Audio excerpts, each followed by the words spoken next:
This was a movement like nobody's ever seen before. That was Donald Trump on Tuesday night declaring victory in the presidential election. Well, I want to thank you all very much. This is great. These are our friends. We have thousands of friends on this incredible movement. This was a movement like nobody's ever seen before. And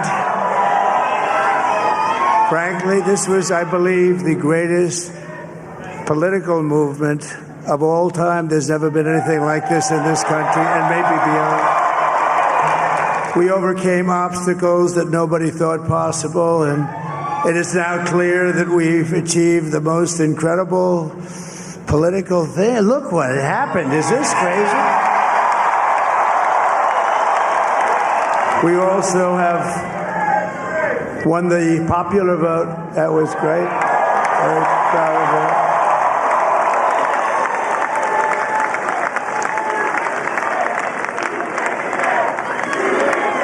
Thank you. Vice President Harris declined to make a statement on Tuesday evening. As of press time, she had a press conference scheduled for 4 p.m. Eastern Time. Across the board, analysts were looking at Pennsylvania and in particular Philadelphia as having been key to Trump's victory. For more on that, we go to Philadelphia to speak with Professor Tony Monteiro. Well, what do you think? This was quite a victory for Trump and for the movement that he led and gave life to in a lot of ways. I was watching the returns most of the night into the early morning on CNN and MSNBC, and that was a drama in itself. It seemed as though Trump was cutting through the resistance to him like a hot knife through butter.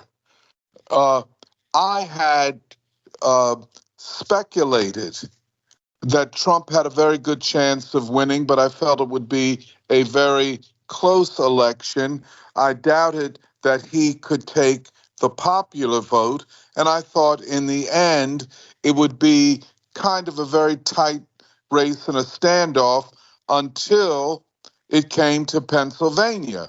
And I thought that Pennsylvania would decide the election and that probably one or both of the remaining Rust Belt states, Wisconsin and Michigan, would either split between Harris and Trump or both would go to Harris.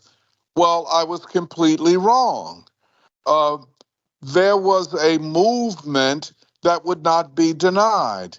And in fact, whether people see it or not, this movement was driven by a new politically charged working class, which did not want to hear what, in the case of labor, the labor bureaucrats and aristocrats and labor misleaders were telling them to do, and in the case of Black folk, what their political class was instructing them to do.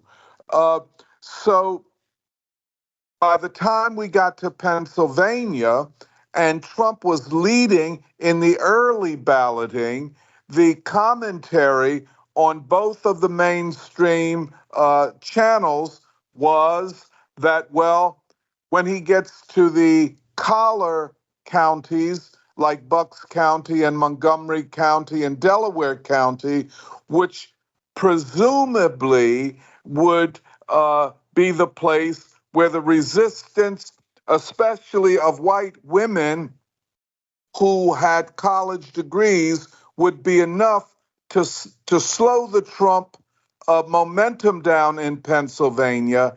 And then by the time we got to Philadelphia, where the returns would come in later, the Black vote would seal the deal and Harris would win Pennsylvania. Well, pretty much the opposite happened. Trump, Trump's momentum started in the western part of the state, in Erie, Pennsylvania, and then Pittsburgh, Pennsylvania, and spread east. And it cut through the Kamala campaign, again, like a hot knife through butter. And by the time it got to Philadelphia, and I'm not quite exact on this because we don't have the final turnout in Philadelphia, it seemed that the uh, Black Philadelphia turnout was lower than expected or needed, and that significant numbers, especially of Black men, voted for Trump. There are some exit polls saying that nationally 25% of Black men voted for Trump. I don't know how accurate that is, but I am of the opinion that between 30 and 40% of registered Black male voters either did not vote, voted for Trump, or for another third party.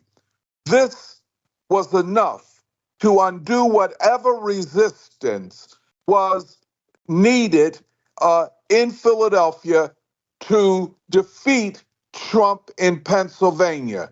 That never materialized. And it seems that something similar happened in Milwaukee, Wisconsin, and in Detroit and Wayne County in Michigan. Yeah. Uh, yes. No.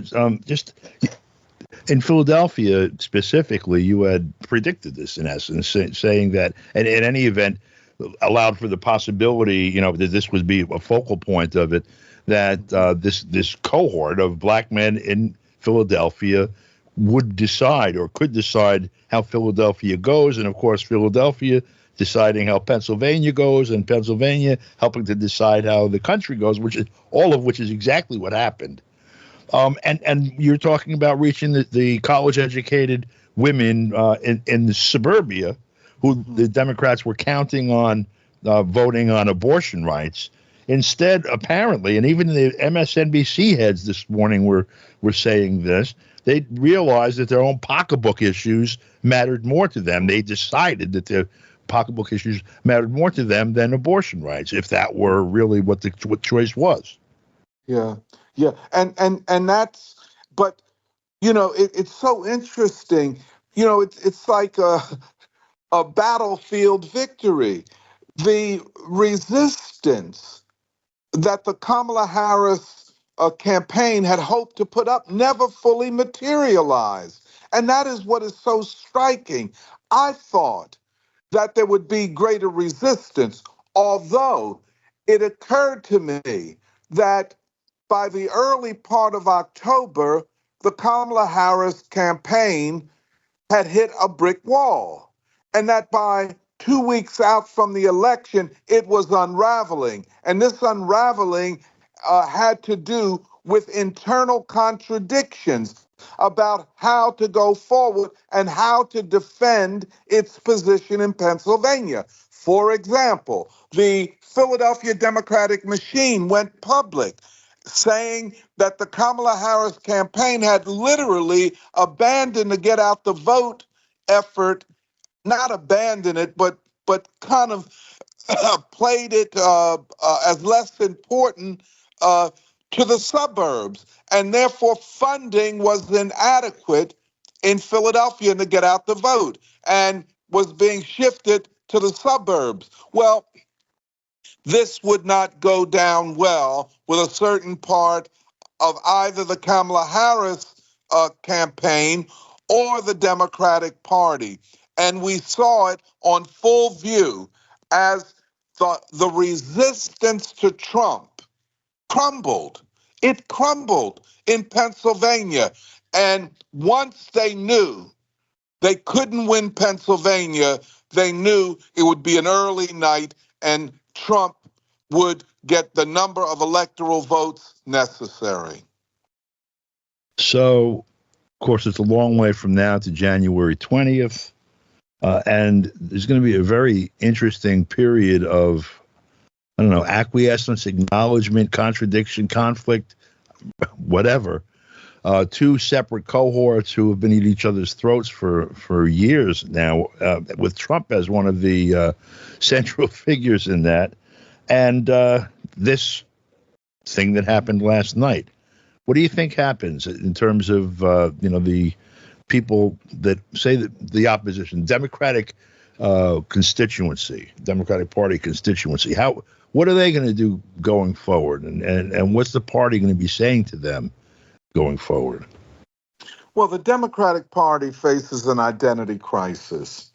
The entire working class, and I don't mean 100%, but the bulk of the working class has abandoned the Democratic Party. So what does it become? Does it become a party of identity politics? Does it become a party of the suburban women? Does it become a party of the college educated? Well, if that's what it wants to become, it can't be a national political force any longer. It faces an identity crisis. It does not have a strategy of winning back the working class. I would also suggest that the most loyal base of the Democratic Party will gradually, almost silently, abandon it. The black misleadership class, or the black political class, whichever you want to call it, will be unraveling before our very eyes. Most people will not understand why it is unraveling. It will be because black voters, especially the working class and poor, will abandon them. I think we are in a transformational period, a realignment.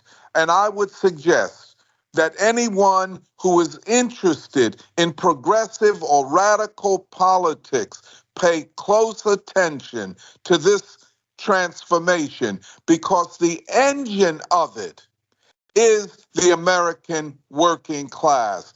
And those who have deep prejudices against working people and poor people, no matter what their race, I would suggest to them that they should get out of the way of this movement. This is a movement which is now being driven, I think, by working people of all races who see the direction of the country as having moved so decisively at the elite level against working people, that they, the working class, have no option but to oppose them.